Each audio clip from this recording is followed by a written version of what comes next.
Olá, pessoal! Tudo bem com vocês? Sejam todos bem-vindos aos nossos comentários da prova de Direito Previdenciário para o cargo de analista judiciário da prova do concurso do TRT da segunda região, tá? Então, pessoal, nós tivemos aí a aplicação aí da prova, né? Do concurso do Tribunal Regional do Trabalho, da segunda região. E para o cargo aí de analista, né? Um dos cargos aí, analista judiciário, né?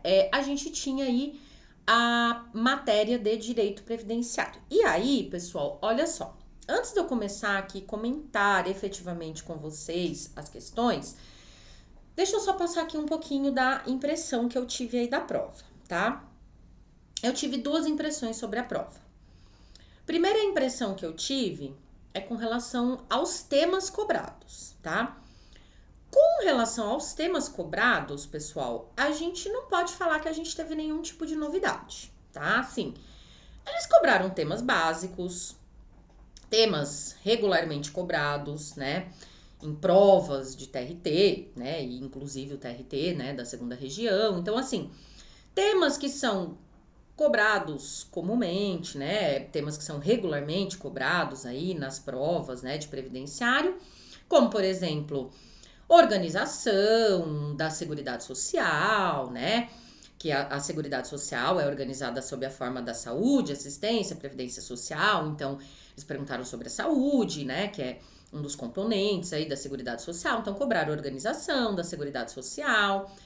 Cobraram questão sobre assistência social, que também é comum, estava previsto, né, no edital. Cobraram questão sobre o regime geral de previdência social, RGPS, e também cobraram questão de regime próprio, de RPPS. Então, assim, ó, primeiro, com relação aos temas. Com relação aos temas, nenhuma novidade, nenhum motivo para desespero. Agora, se a gente for pensar no estilo da prova, no formato aí, na forma como esses temas foram cobrados, aí a gente pode dizer, pessoal, que a prova foi um pouquinho atípica, tá? Por que foi atípica, Magê? Porque eles cobraram temas comuns, temas que são cobrados regularmente em provas de previdenciário, né, para TRT em geral, não só para o TRT da segunda região. Eles cobraram temas comuns, temas básicos, mas eles cobraram de uma forma muito diferente. Eles não cobraram assim aquele padrãozinho que eles cobram sempre. Então eles cobraram temas comuns, mas de uma forma muito atípica, de uma forma bastante diferenciada. Eles fizeram o formato das perguntas, a forma de se perguntar sobre temas básicos, a forma de se perguntar sobre temas comuns do direito previdenciário foi muito atípica, tá bom? Então, essas são as impressões aí que eu tive. Aí, se você pensar em nível de dificuldade, assim, se a gente for pensar em nível de dificuldade, o nível de dificuldade da prova de direito previdenciário não foi extremamente difícil. Eu acho que o que dificultou um pouco, o que trouxe ali um pouquinho de veneninho para a prova, foi eles terem cobrado aí dessa forma atípica, né? Esses temas, tá, pessoal? Então, assim, eu acho que a grande dificuldade aí da prova foi em razão dessa novidade aí de se cobrar de uma forma diferenciada, de uma forma típica, temas que são básicos aí em provas de previdenciário, tá bom? Feitas essas primeiras impressões sobre a prova, eu quero começar a analisar aqui as questões com vocês, tá? Então, olha só, preparei o material aqui para a gente verificar aqui as questões. Então, a gente está analisando aí as questões, pessoal, da prova de analista judiciário, área judiciária, com base no caderno tipo 1, tá? Então, a primeira questão de previdenciário aí do caderno tipo 1 era a questão 57, que ela fala o seguinte pra gente, olha só. Com relação aos preceitos constitucionais pertinentes à saúde, alternativa A.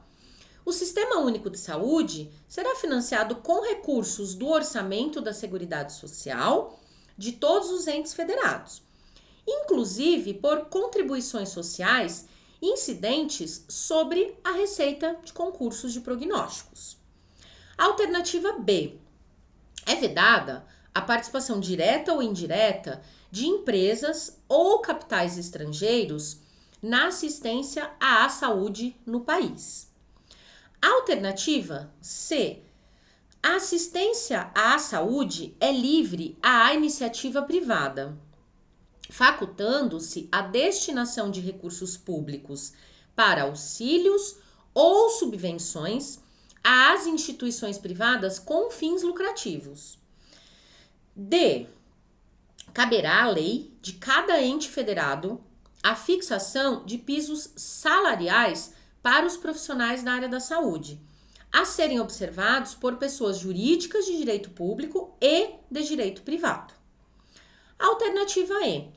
As ações e os serviços de saúde integram uma rede regionalizada e hierarquizada, constituindo uma das diretrizes do Sistema Único de Saúde a centralização, sob direção da União, e assistência complementar dos estados, do Distrito Federal e dos municípios. Então, essa primeira questão aqui de previdenciário, pessoal, aí da prova de analista, ela era uma questão aí que envolvia o tema central, organização da Seguridade Social, tá? Tanto que se você pegar lá a resposta, né, a base legal aí das respostas, né, que a gente vai encontrar aí, a alternativa correta, é aquele capítulo lá da Constituição Federal que vai falar sobre a Seguridade Social e aí vai subdividir, tá? Então, dentro da Constituição Federal, a gente tem lá o capítulo sobre a Seguridade Social e aí, dentro desse capítulo da Seguridade Social,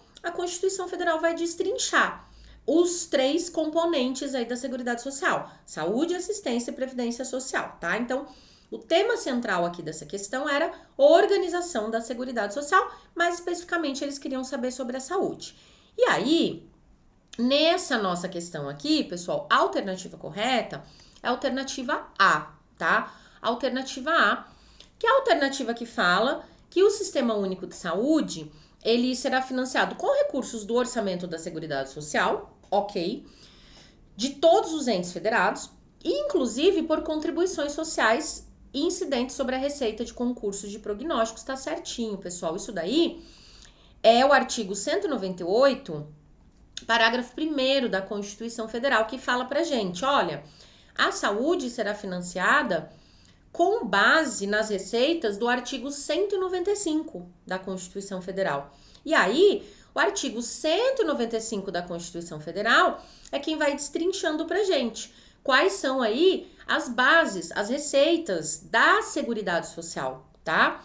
Então, aqui a gente está aplicando o artigo 195 da Constituição Federal, que é a base do financiamento da Seguridade Social, que vai falar que todos os entes federados vão auxiliar, né, no financiamento da Seguridade Social, as empresas, os trabalhadores, importador de bens e serviços, do exterior e também as receitas dos concursos de prognósticos. Então, aqui, gente, o artigo 198, parágrafo 1º da Constituição Federal fala que a saúde será financiada com base nas receitas do artigo 195 da Constituição Federal. Então, por isso que a alternativa correta, que era a alternativa A, tá? As outras alternativas estão erradas por quê, pessoal? A B tá errada. A B, na verdade, ela está certa, tá? Só que faltou um finalzinho. O artigo 199, parágrafo 3º da Constituição Federal, ele até fala que é proibida a participação direta ou indireta de empresas ou capitais estrangeiros na assistência à saúde no país. Só que aí tem um finalzinho que fala assim, ó, salvo nos casos previstos expressamente em lei. Então, assim, em regra, realmente, tá? Empresas ou capitais estrangeiros não podem financiar a saúde no Brasil. Mas não é em qualquer, não é uma vedação absoluta. Porque a própria Constituição Federal fala, exceto nos casos em que houver uma previsão legal específica admitindo esse financiamento, tá? Então, a B tá errada porque faltou o finalzinho, que tem essa exceção aí, tem esse salvo nos casos previstos em lei. A C tá errada, a C é só o finalzinho, tá? Porque a primeira parte tá correta, que fala que a assistência à saúde é livre à iniciativa privada, facultando-se a destinação de recursos públicos para auxílios ou subvenções, aí a Constituição Federal fala assim, ó, para as instituições privadas sem fins lucrativos. Aqui a alternativa fala com fins. O erro é com fins, tá? Porque a Constituição Federal fala entidades filantrópicas ou sem fins lucrativos e não com fins lucrativos, tá? O erro da alternativa D, pessoal, é falar assim, ó, cabe a lei de cada ente federado. Então, se a gente pensar nos entes federados, a gente pensaria assim, cabe a lei do estado de São Paulo, a lei estadual, cabe a lei municipal. Não, na verdade, a Constituição Federal fala assim, ó, cabe a lei federal fixar os pisos salariais para os profissionais da área da saúde. Então, é lei federal. Não é cada ente federativo que vai estabelecer o piso salarial dos profissionais da saúde na sua própria lei, tá? É uma lei federal que vai estabelecer aí, tá bom? O piso salarial. E o erro da E, pessoal, tem 2 errinhos aí na E, tá? O primeiro erro da E é falar aqui, a primeira parte que tá ok, tá? As ações e serviços de saúde integram uma rede regionalizada e hierarquizada. Mas aí, o primeiro erro da E é falar que uma das diretrizes do Sistema Único de Saúde é a centralização, quando na verdade a Constituição Federal fala que é a descentralização. E o segundo erro é falar que o Sistema Único de Saúde estará sob a direção da União e assistência complementar dos estados, Distrito Federal e municípios. Não. Na verdade, a Constituição Federal fala direção única em cada esfera de governo. Então, o Sistema Único de Saúde vai ter uma direção única em cada esfera de governo. Não é uma direção central, uma direção centralizada na União, tá bom? Então, essa era aí a primeira questão de direito previdenciário, tá? Que é sobre organização da Seguridade Social. Depois, próxima questão, pessoal, que aí era uma questão sobre assistência social. Olha só o que fala o exercício pra gente. João e Maria, que contam com 70 e 65 anos de idade, respectivamente, vivem sob o mesmo teto com os filhos Antônio e Vitória, ambos solteiros e sem renda. O Francisco, que é neto de João, também mora na mesma casa e possui renda de 1 salário mínimo. Outra fonte de renda familiar são os proventos de aposentadoria de João, no valor de 1 salário mínimo. Com dificuldades financeiras, Maria requereu a concessão de benefício de prestação continuada, BPC, alegando não possuir meios de manter o próprio sustento. Considerando esse cenário e à luz do ordenamento vigente, Maria. Alternativa A. Faz jus ao BPC, pois os proventos de João não ultrapassam 1 salário mínimo. B. Ela não faz jus ao BPC, pois João, seu marido, recebe aposentadoria pelo INSS. Alternativa C.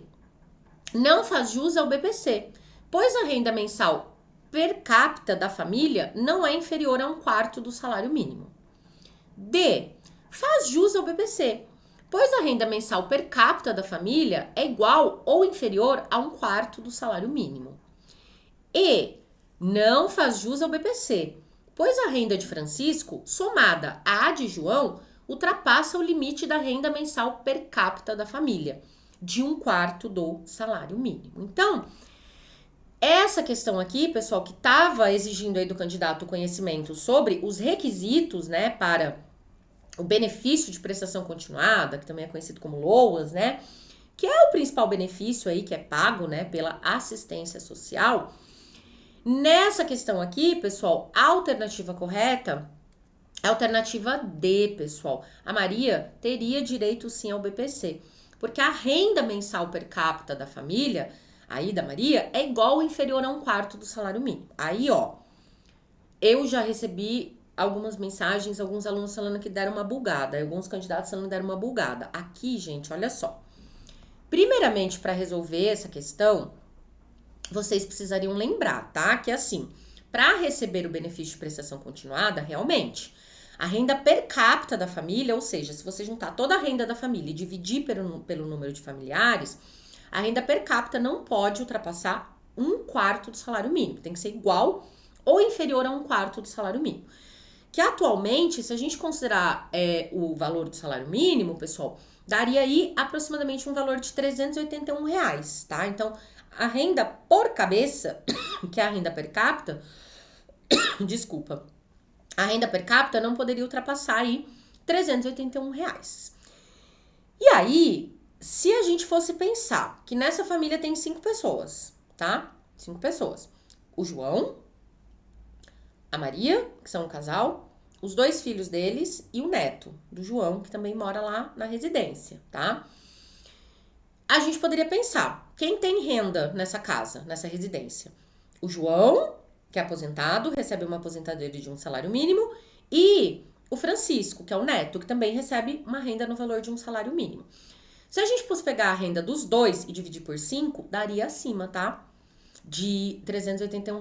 Só que, pessoal, se a gente pegar o artigo 20, parágrafo 14 da Lei 8742 de 93, que é a Lei Orgânica da Assistência Social, o artigo 20, parágrafo 14 fala que o benefício previdenciário de até um salário mínimo não é computado no cálculo da renda per capita. Então, aqui nesse caso, o que a gente deveria fazer? A gente teria que pegar só a renda do neto, que era de um salário mínimo, e dividir por 5, que daria um valor aproximado aí de R$ 305. Então, a renda per capita aqui dessa família, pessoal, era de R$ 305, que é abaixo dos 381. Então, tava abaixo de 1/4. Então, é por isso que ela faria jus sim ao BPC, e ela também cumpriu outro requisito, né, que é ter 65 anos ou mais, ela tinha 65. Então, ela teria direito sim ao BPC, a Maria, tá? Então, por isso que a alternativa correta aqui era a alternativa D. Tudo bem? Então, questão aí sobre assistência social. Próxima questão que eles cobraram, pessoal, uma questão sobre RGPS, sobre Regime Geral de Previdência Social. E aí, essa questão fala o seguinte: o Regime Geral de Previdência Social, RGPS, sustenta-se sob as seguintes diretrizes constitucionais. Alternativa A: é assegurada a aposentadoria no RGPS nos termos da lei, observados a idade mínima e o tempo de contribuição, fixados em lei complementar. Alternativa B: o tempo de serviço militar exercido nas polícias militares e corpos de bombeiros militares dos estados, Distrito Federal e dos territórios, bem como nas Forças Armadas, e o tempo de contribuição ao RGPS ou à RPPS terão contagem recíproca para fins de inativação militar ou aposentadoria. E a compensação financeira será devida entre as receitas de contribuição referentes aos militares e as receitas de contribuição aos demais regimes. C: é vedada a contagem recíproca de tempo de contribuição fictício para efeito de concessão dos benefícios previdenciários e de contagem recíproca, ressalvado o tempo de atividade rural. Alternativa D: os empregados das empresas públicas e das sociedades de economia mista serão aposentados compulsoriamente, observado o cumprimento do tempo mínimo de contribuição ao atingir a idade máxima de 70 anos, na forma estabelecida em lei. Alternativa E: é assegurado o reajuste anual dos benefícios para preservar-lhes o valor real segundo o Índice de Preços ao Consumidor, IPC, apurado pela Fundação Instituto de Pesquisas Econômicas, FIPE. Essa questão aqui, pessoal, a primeira questão, tá? Até esqueci de comentar com vocês. Aquela primeira questão que a gente viu sobre a organização da assistência social foi uma questão atípica, tá? Foi uma questão que eles cobraram um tema básico, que é a organização da Seguridade Social, mas eles cobraram de uma forma totalmente diferente. A segunda questão aí já foi um pouco mais básica, tá? Isso daí é cobrado de forma comum, requisitos aí, para o BPC, para o benefício de prestação continuada. Agora, essa questão aí sobre RGPS, Regime Geral de Previdência Social, que é um tema básico também, tá, gente?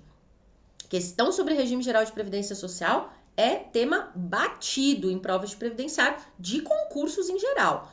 Mas eles cobraram assim, eles pegaram assim, ó, o detalhe do detalhe do detalhe do detalhe. E aí, gente, ó, mas assim, letra da lei, tá? Até agora, todas as questões, tudo com base na letra da lei. E essa questão aqui, Magê, com base na letra da lei, a alternativa correta era B. Gente, ó, depois vocês peguem lá, tá? A alternativa B é exatamente o texto do artigo 201, parágrafo 9º-A. Parágrafo 9º-A da Constituição Federal, que fala que o tempo de serviço militar aí é exercido, né, nas polícias militares, no corpo de bombeiros militar dos estados, Distrito Federal ou nas Forças Armadas, e o tempo de contribuição do RGPS ou por um RPPS, para um regime próprio, terão contagem recíproca para fins de inativação militar ou de aposentadoria. E a compensação financeira será devida entre as receitas de contribuição referente aos militares e as receitas de contribuição em demais regimes, tá? Então, gente, ó, eles copiaram o texto da Constituição Federal. Sacanagem? Sim, assim, de uma... não vou falar que, sei lá, é diferente, é o que eu falei. Eles pegaram um detalhezinho de um detalhezinho de um detalhezinho de um detalhezinho de um parágrafo super X aí do artigo 201, mas letra da lei, infelizmente, gente, tá? E aí, qual é o erro das outras alternativas? Ó, o erro da A é um detalhezinho, tá? A Constituição Federal, ela até fala pra gente, ó, é assegurada a aposentadoria no RGPS, observados aí os critérios de idade mínima e tempo de contribuição, fixados em lei complementar. Só que, na verdade, a Constituição Federal não fala lei complementar. A Constituição Federal fala só critérios fixados em lei. Então, quando se fala assim, critérios fixados em lei, entende-se como lei ordinária. Então, não é lei complementar que vai fixar, tá? Os critérios aí de aposentadoria, os critérios de idade, mínimo e tempo de contribuição. É lei ordinária, tá? Então, o erro da AI é esse detalhezinho. Esse detalhezinho, assim, achei maldade, né? No coração aí do examinador, né? Então, o erro aqui é lei complementar. O erro da C, pessoal, é que assim, ó, a C, até contagem recíproca tá certinha, tá? Porque assim, realmente é vedada a contagem aí de tempo fictício de contribuição, né? O tempo fictício de contribuição é aquele em que a pessoa não estava trabalhando, estava, sei lá, em algum período de licença. O tempo fictício seria, vamos supor, tem um período de licença lá que está determinado na lei, e aí você computar esse tempo como tempo de contribuição, né? Mesmo a pessoa estando licenciada. Um exemplo que eu tô dando. Não pode isso, não pode, tá? Se a gente está diante de uma situação em que efetivamente não ocorreu a contribuição, a gente não pode computar esse período como tempo fictício para fins de recebimento de benefício previdenciário e também para fins de contagem recíproca do tempo de contribuição. Só que, gente, a Constituição Federal não traz essa exceção aí, ressalvado o tempo de atividade rural. Não pode para nenhum tempo de contribuição, seja atividade rural ou não, tá? Então, o erro da C é esse finalzinho aí, fazer essa ressalva com relação ao tempo de atividade rural. O erro da D, pessoal, na D, ó, tem dois errinhos, tá? Porque assim, ó, a D, ela fala assim, que os empregados das empresas públicas, sociedade de economia mista, serão aposentados compulsoriamente, observado o cumprimento do tempo mínimo de contribuição, ao atingir a idade de 70 anos. A Constituição Federal fala, ao atingir a idade de 70 anos ou 75. Então, faltou 75, tá? Isso daí tá no artigo 40, parágrafo 1º do inciso 2. E aí, quem vai falar aí de empregado de empresa pública e de sociedade de economia mista, tal, é o artigo 201, parágrafo 16, que eu coloquei aí pra vocês, tá? Então, assim, primeiro faltou colocar também o 75. Então, o correto seria ao atingir a idade máxima de 70 ou 75 anos. Na forma estabelecida em lei. Eles pararam em lei, só que na verdade a Constituição Federal também fala, o artigo 40 da Constituição Federal fala que é em lei complementar. Então faltou lei complementar, tá? Então, a 2, ela. A 2 não, a D, ela tem esses dois erros aí, tá bom, gente? Ela tem esses dois errinhos aí, tá? E aí, o erro da E, pessoal, é falar. É assegurado o reajuste salarial. Olha só, gente, esse daqui eu achei uma maldade. Deixa eu até colocar aqui pra ficar melhor. Esse daqui, ele fala assim, que é assegurado o reajuste anual dos benefícios para preservar-lhe o valor real, segundo o índice de preços ao consumidor. Aí, gente, o que que eles fizeram? Eles colocaram errado o índice de reajuste. Eles colocaram índice de preços ao consumidor, quando na verdade, se pega lá o artigo 201, parágrafo 4º da Constituição Federal, que fala, o correto é índice nacional de preços ao consumidor, tá? E aí, gente, para quem eventualmente tá com um pouco de dúvida,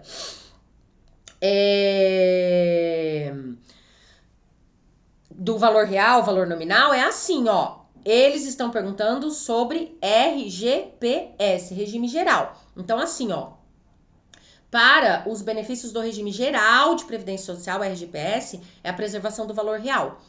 Para os benefícios da Seguridade Social, aí é aquela regrinha lá do valor nominal. Então, assim, ó, o que é preservar o valor nominal é benefícios da Seguridade Social. Do RGPS é preservar o valor real, só que aí tava errado o índice, não é índice de preços ao consumidor, IPC, é Índice Nacional de Preços ao Consumidor, INPC, tá? Maldade, maldade, maldade das bravas essa questão. Mas vamos lá. A gente, né, dizem que é errando que se aprende, né? A gente fica triste, bravo, chateado, mas enfim, né?